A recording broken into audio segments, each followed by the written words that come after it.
Olá pessoal, boa noite, tudo bem? Espero que esteja tudo bem com todos vocês. Eu me chamo Eliezer, eu moro aqui em Fortaleza, sou ex-testemunha de Jeová, conforme o vídeo que eu fiz ontem, né, contando um pouco da minha história, e falei também como foi a minha vivência durante quase 27 anos como testemunha de Jeová.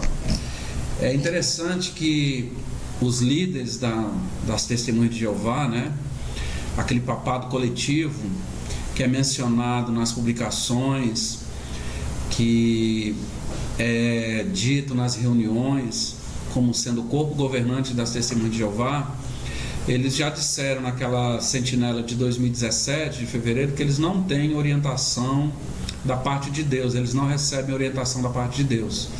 No entanto, eles exigem e querem que os quase 8 milhões e meio de adeptos das testemunhas de Jeová sigam as suas orientações cegamente.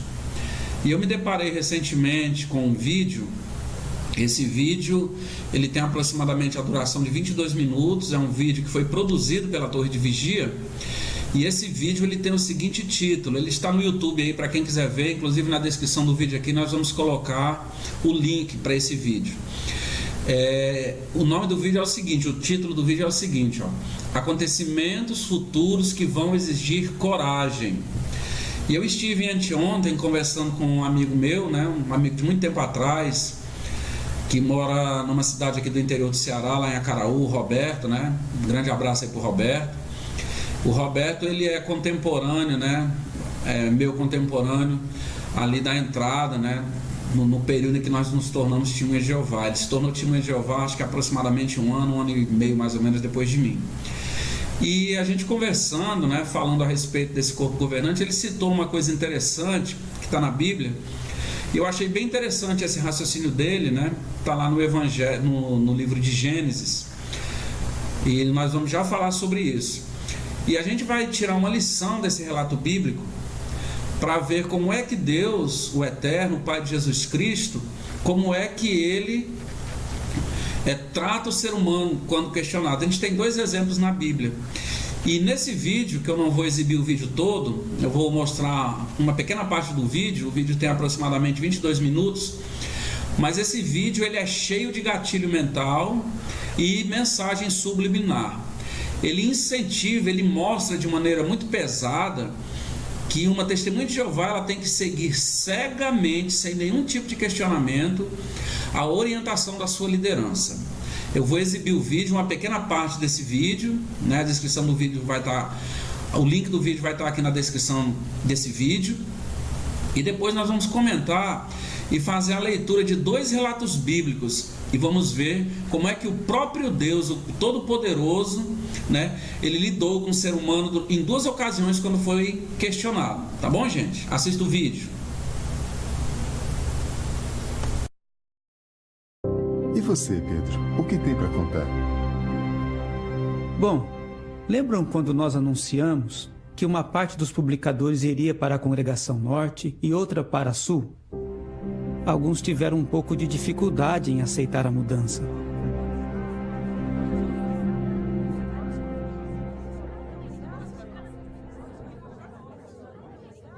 Paula, você viu?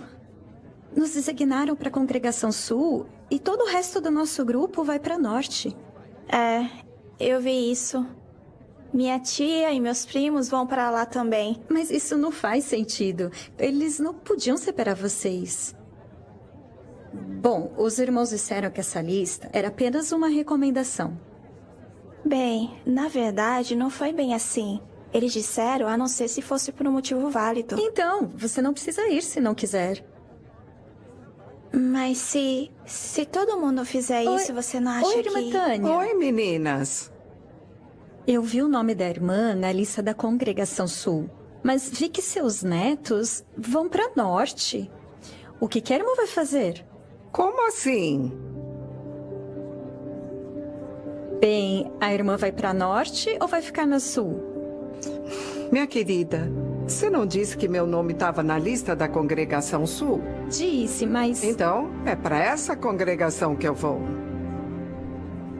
Mas a irmã não acha que teria mais sentido ficar na mesma congregação que sua família? Se tem mais sentido? Bem, essa já é outra história. Os anciãos já decidiram. E eles pediram nosso apoio, a menos que tenhamos fortes motivos para não fazer isso. E hoje, eu não tenho nenhum.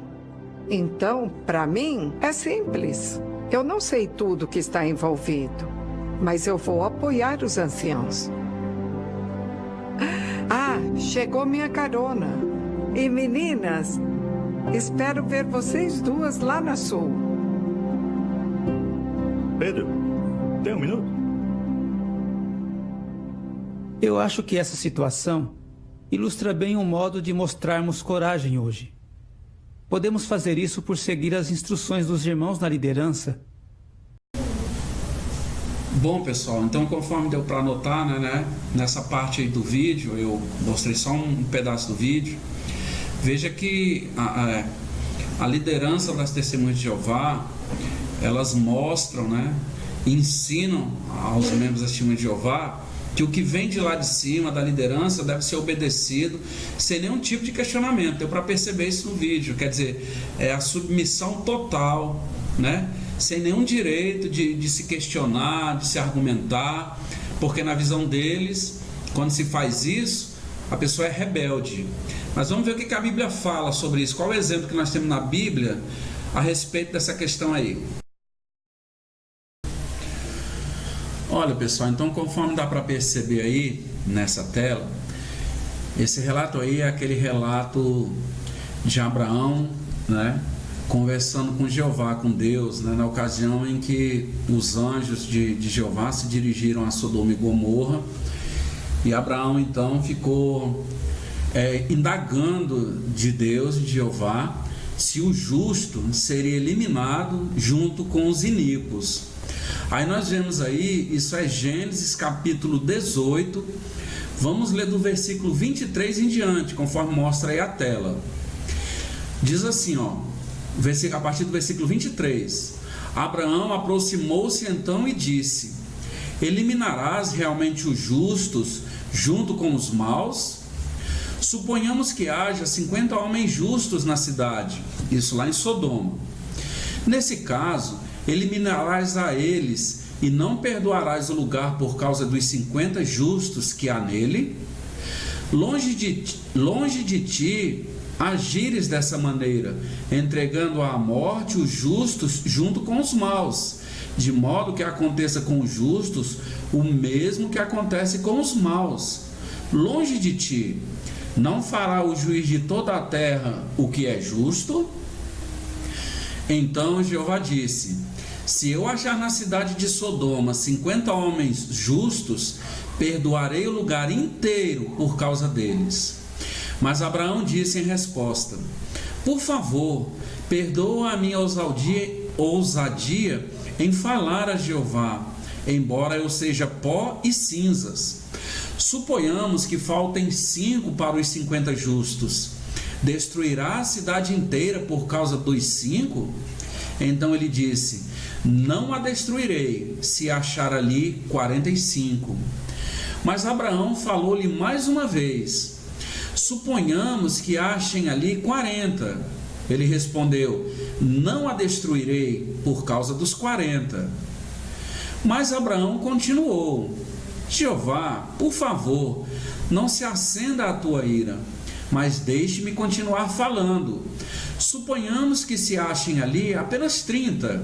Ele respondeu: não a destruirei se achar ali 30. Mas Abraão continuou: por favor, perdoa a minha ousadia em falar a Jeová. Suponhamos que se achem ali apenas 20. Ele respondeu: não a destruirei por causa dos 20. Por fim, Abraão disse: Jeová, por favor, não se acenda a tua ira, mas deixe-me falar só mais uma vez. Suponhamos que se achem ali apenas 10. Ele respondeu: não a destruirei por causa dos 10. Quando acabou de falar com Abraão, Jeová seguiu o caminho e Abraão voltou para o seu lugar. Então, pessoal, veja que de acordo com esse relato, Abraão ele chega a negociar com Deus. Ele indaga de Deus, o Deus Todo-Poderoso, se as pessoas justas, se as pessoas corretas, se elas merecem ser destruídas e se serão destruídas junto com as pessoas iníquas ou as pessoas más, lá da cidade de Sodoma. E qual é a maneira então de Deus, de Jeová, tratar Abraão? Ele vai cedendo. Veja que Abraão começou indagando se haveria 50 justos, depois baixou para 45, 40, 30, 20, por fim 10. E Deus sempre dizendo o seguinte: se houver essa quantidade de pessoas justas lá, eu não vou destruir a cidade por causa dessas pessoas. O número começou com 50, terminou em 10. E o resultado, a cidade ela foi destruída, quer dizer, não tinha nem 10 pessoas justas.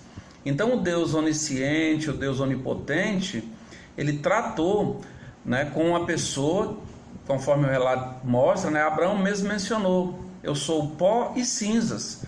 Deus não recriminou Abraão pelas indagações ou pelos questionamentos de Abraão, muito diferente do corpo governante. Como são tratadas as fiéis testemunhas de Jeová, que não têm o direito de argumentar, de questionar, de ponderar nada que é dito pela sua liderança. Então, pessoal, vamos ver esse relato. Esse relato, o próximo relato aí se encontra lá no capítulo 32 do livro de Êxodo. É aquela ocasião em que os israelitas lá no deserto haviam feito um bezerro de ouro. Moisés ele havia subido ao Monte Sinai e estava lá já por vários dias, E ele, inclusive, nessa ocasião, havia recebido as duas tábuas com os 10 mandamentos. Então vamos ver esse relato, que é um diálogo entre Moisés e Jeová, a partir do versículo 7 do capítulo 32 de Êxodo. Diz assim, Jeová disse a Moisés: vá, desça, porque o seu povo, que você tirou da terra do Egito, se corrompeu. Desviaram-se depressa do caminho que ordenei que seguissem. Fizeram para si uma estátua em forma de bezerro, e estão se curvando diante dela, oferecendo-lhe sacrifícios e dizendo: este é o seu Deus, ó Israel, que o tirou da terra do Egito.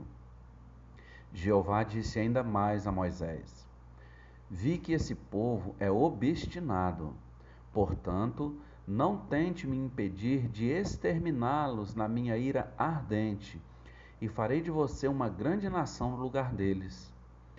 Então Moisés fez um apelo a Jeová, seu Deus, dizendo: por que, ó Jeová, voltas a tua ira ardente contra o teu povo, depois de tirá-los da terra do Egito com grande poder e com mão poderosa? Porque os egípcios deviam dizer: foi com más intenções que ele os tirou do Egito. Ele queria matá-los nas montanhas e exterminá-los da face da terra. Abandona a tua ira ardente e reconsidera a tua decisão de trazer essa calamidade sobre o teu povo. Lembra-te dos teus servos Abraão, Isaque e Israel, a quem juraste por ti mesmo, dizendo: multiplicarei a sua descendência como as estrelas dos céus, e darei à sua descendência toda esta terra que indiquei, para que eles a recebam como propriedade permanente. Diante disso, olha o que aconteceu: Jeová reconsiderou a calamidade que disse que traria sobre o seu povo. Então, pessoal, conforme a gente pode ver nesse segundo relato, no relato de Êxodo, o versículo a partir do 7, do capítulo 32, nós vemos que o povo de Israel ele havia se voltado para a idolatria, Não fazia muito tempo que eles tinham saído do Egito. E Jeová então se irou com aquele povo, Jeová Deus se aborreceu por causa da atitude daquele povo. Jeová havia mostrado grandes milagres para libertar aquele povo do Egito, e o povo, não muito tempo depois, já estava praticando a idolatria. E veja que Jeová disse que iria exterminar aquele povo e a descendência, ela passaria a ser então de Moisés, não é isso? Mas se a gente analisar o relato, Moisés começa a conversar com Jeová Deus, o Deus Todo-Poderoso, o Criador do Universo, o Deus Onipotente, Onisciente. Se a gente prestar bem atenção no relato, a gente vai ver que parece assim que Moisés ele chega a dar conselhos para Jeová Deus. E o resultado lá no versículo 14 é que Deus ele não se revoltou com Moisés, ele tinha razão para estar aborrecido com a nação, né? Mas ele não se aborreceu com Moisés, ele não disse para Moisés calar a boca, porque ele, Deus, sabia o que estava fazendo, o povo merecia. Não, Moisés inclusive aconselhou a ele dizendo o nome dele, olha Jeová, o seu nome, né? O que as nações vizinhas vão dizer? Você vai ficar difamado, o povo vai falar mal do Senhor. E o versículo 14 então diz que Deus ele reconsiderou a decisão que ele havia tomado de trazer aquela ira ardente sobre a nação de Israel. Então, pessoal, a gente percebe aí quanta diferença para o corpo governante das Testemunhas de Jeová, né? É um papado coletivo que já admitiu, já assumiu que não tem nenhuma revelação da parte de Deus. É um grupo de pessoas que ao longo da história da Torre de Vigia já se contradisse várias vezes, já houve mais de 350 mudanças nas suas doutrinas, não é? A gente encontra mais de 60 contradições, uma pesquisa que eu fiz recente nas publicações, mas é um povo, é um grupo de pessoas que exige obediência cega, irrestrita e incondicional, não é? Então, se nós analisarmos, a gente vai perceber também quanta diferença, né? Quanta diferença desse grupo de pessoas para o próprio Filho de Deus quando esteve na terra. Jesus disse assim, olha, a partir do versículo 28 do capítulo 11 de Mateus, que eu vou ler na própria tradução do Novo Mundo. Jesus disse, venham a mim todos vocês que estão trabalhando duro e estão sobrecarregados, e eu os reanimarei. Tomem sobre vocês o meu jugo e aprendam de mim, pois sou de temperamento brando e humilde de coração, e acharão revigoramento para si mesmos, pois o meu jugo é suave e a minha carga é leve. Então, para você que está aí pensando em se tornar testemunha de Jeová, você que está fazendo um estudo, né, estudo bíblico aí entre aspas, com as testemunhas de Jeová, reconsidere, veja se vale a pena, procure obter mais informações a respeito da origem dessa seita, né, ela que se diz a única seita verdadeira, e veja se realmente vale a pena.